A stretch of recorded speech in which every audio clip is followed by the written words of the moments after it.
Hello and welcome to English with Sharmishta. Today I am going to talk about some verbs. आज मैं आपको कुछ क्रियाओं के बारे में बताऊंगी जिनका मॉडर्न इंग्लिश में बहुत ज़्यादा यूज़ होता है और उन वर्ब्स को आप जितना यूज़ करेंगे उतनी ही आपकी स्पीकिंग और राइटिंग बहुत ही रिच लगेगी. तो लेट्स गेट स्टार्टेड. तो पहला वर्ब जो मैं आपको बताऊंगी वो है फ्राउन.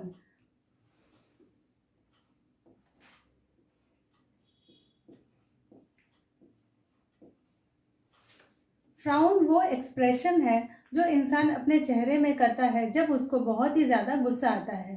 तो गुस्से वाला एक्सप्रेशन, जब अनहैप्पी है इंसान, वो एक्सप्रेशन को कहते हैं फ्राउन. इसका एक एग्जाम्पल है, the boss was not happy with his subordinates, he had a frown on his face. तो ये हो गया फ्राउन का एक use. I hope you understand the meaning of the sentences. दूसरा जो वर्ब के बारे में मैं बताऊंगी वो है श्रग.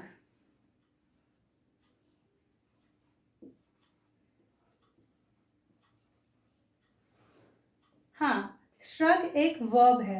एक्चुअली श्रग आजकल कपड़े में भी, कुर्ते के ऊपर पहनने वाला एक पतले कपड़े का जैकेट टाइप का चीज़ होता है, उसको भी श्रग कहते हैं. लेकिन यहाँ पे श्रग एक क्रिया है. इंसान जब अपने कंधे को ऊपर नीचे कर देता है ये बताने के लिए कि उसको पता नहीं है, तब वो उसको कहते हैं श्रग. तो इसके लिए एक सेंटेंस मैं बताऊंगी. When I don't know what to do, I just shrug my shoulders. जब मुझे पता नहीं होता है क्या करना है तो मैं अपने कंधे को ऊपर नीचे कर देती हूँ. तीसरा वर्ब है nod your head.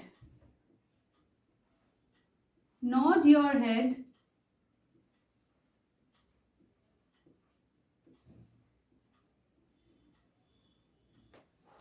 इसमें वर्ब है nod. nod का मतलब है सर हाँ के मुद्रा में हिलाना. चौथा है shake the head या shake your head.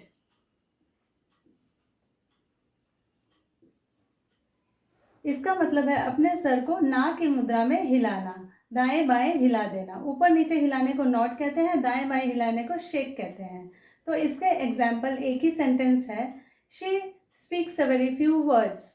She nods her head when she has to say yes and she shakes her head when she has to say no.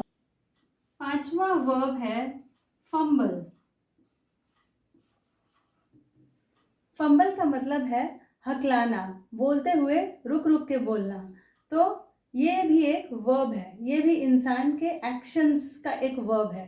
तो इसको कैसे एग्जाम्पल से बताएंगे. For example, he fumbles when ever he lies. जब भी वो झूठ बोलता है तभी वो हकलाता है. सिक्स्थ वर्ब है यॉन. इसका मतलब है जम्हाई लेना. जब हमको नींद आती है या हम बोर हो जाते हैं तो हम जम्हाई लेते हैं. तो इसका एग्जाम्पल है your yawning proves that you are not interested. तुम जम्हाई ले रहे हो, इसका मतलब तुमको रुचि नहीं आ रहा है, तुम बोर हो जा रहे हो. तो ये हो गया यॉन.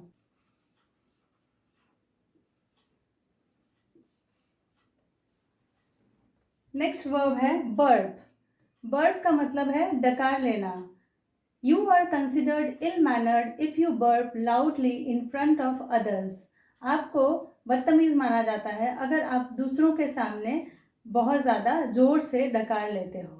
एट्थ वर्ब है हिकअप. हिकअप का मतलब होता है हिचकी. तो इसको सेंटेंस के थ्रू बताने के लिए मैं बता रही हूँ एक sentence. I am having hiccups. मुझे हिचकियाँ आ रही है. I need to have some water. मुझे पानी चाहिए. स्ट्रेच.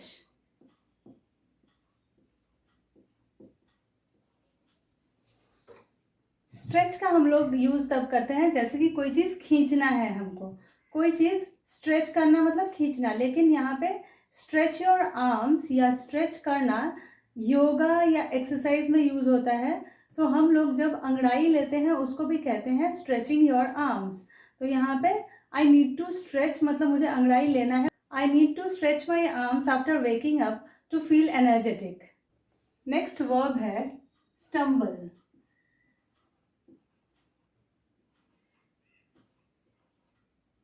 स्टम्बल मतलब ठोकर लगना. ठोकर लगने, गिरते गिरते बचने को कहते हैं स्टम्बल. कई बार गिर भी जाते हैं तो वो होता है स्टम्बल. तो यहाँ पे एग्जाम्पल है, आई stumbled over the heavy suitcase kept flat on the floor. Lean, for example, don't lean over the balcony railing, you may fall, you may lose your balance. Let's learn about some more verbs for walking, running and jumping. So the first one that I am going to talk about is stroll.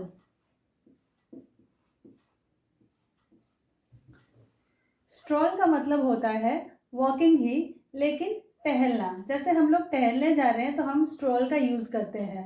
I go for a stroll every evening. तो ये हो गया stroll से एक sentence. दूसरा है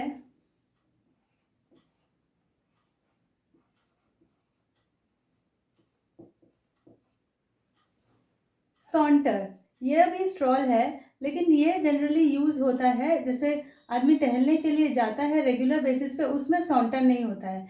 ऐसे ही कोई टहल के कहीं घुस रहा है, कहीं अंदर आ रहा है, बाहर जा रहा है, द बॉय सॉन्टर्ड इनसाइड। ये कभी सॉन्टर करते हैं, हमेशा रेगुलरली कोई सॉन्टर नहीं करता। रेगुलरली इंसान स्ट्रॉल के लिए जाता है, वॉक के लिए जाता है। हॉबी के लिए इंसान ट्रैक के लिए जाता है। ट्रैक भी एक तरह का वॉकिंग ही है। तो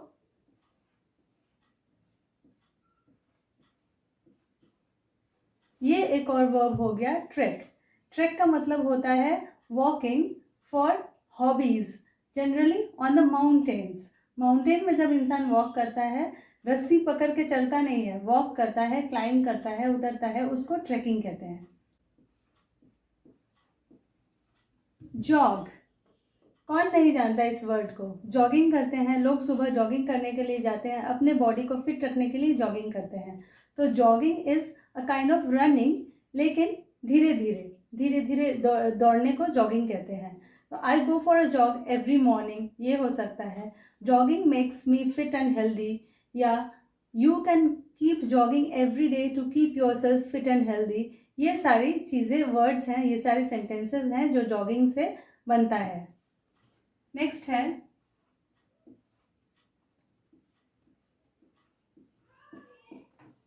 ट्रॉट।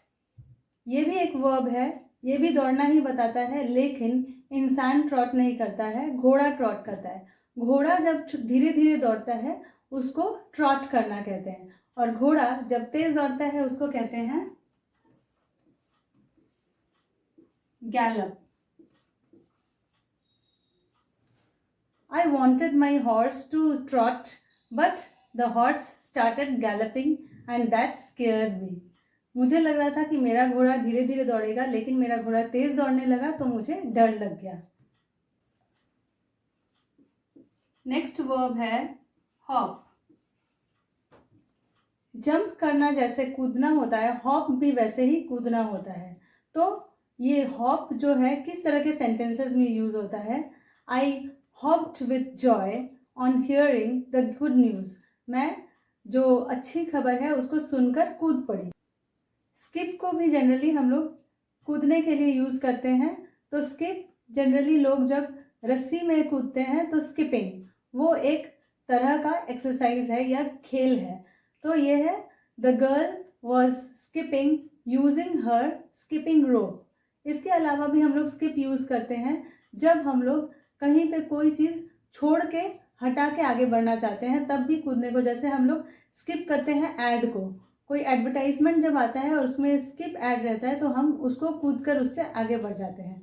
वैसे ही हम स्किप को यूज़ करते हैं। My heart skipped a beat, इसका मतलब मेरी धड़कनें चलते चलते एक धड़कन कम हो गया और एक धड़कन कूद गया। उसका मतलब एक धड़कन छोड़ के फिर धड़का। उसका मतलब क्या है कि मैं चौंक गई, कोई रीजन से चौंक जाने से ये होता है। बोलते हैं कि my heart skipped a beat. Leap, leap को भी यूज करते हैं उछलने या कूदने के लिए। The price of the things arose by leaps and bounds, इसका मतलब कूद कूद के सारे चीज़ों के दाम बढ़ने लगे।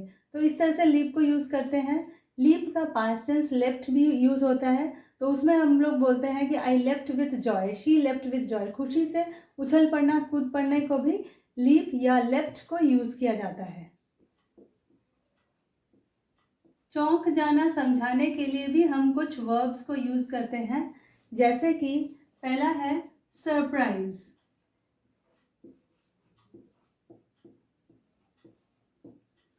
सरप्राइज को हम लोग यूज़ करते हैं कोई अच्छे चौंक जाने के अच्छे विषय को लेकर। जैसे हम अगर कुछ अच्छा हमारे साथ होता है, कोई हमको गिफ्ट ला देता है या कोई किसी का हम इंतज़ार कर रहे हैं वो आ जाता है, ऐसी चीज़ें हमारे लिए सरप्राइज़ होती है। तो I am surprise to see you, ये वाला चीज़ होगा कि हमको बहुत खुशी हुई और हम चौंक भी गए आपको देखकर। तो I am surprise to see you, I am surprise that you brought this for me. मैं बहुत चौंक गई कि आप मेरे लिए ये ले आए हो। तो इस तरह से सरप्राइज का यूज़ होता है।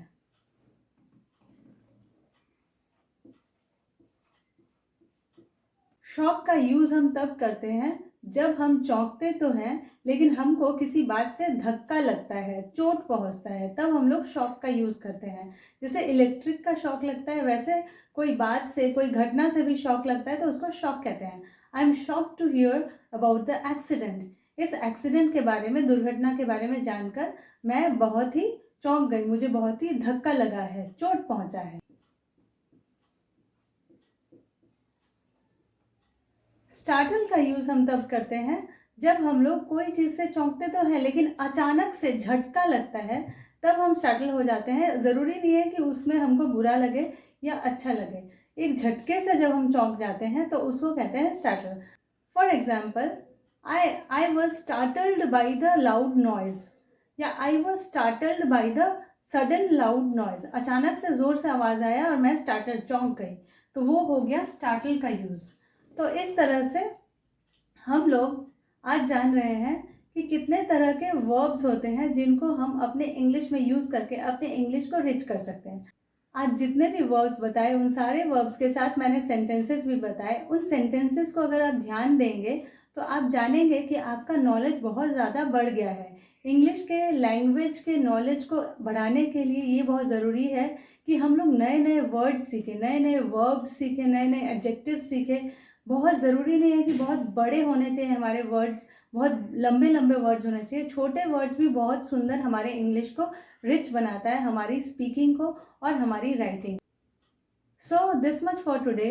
You keep educating yourself, keep reading, keep listening, keep enriching your English, and you will see that one day you have become so perfect that is beyond your imagination. You keep taking care of yourself till I come with another video. Bye for today.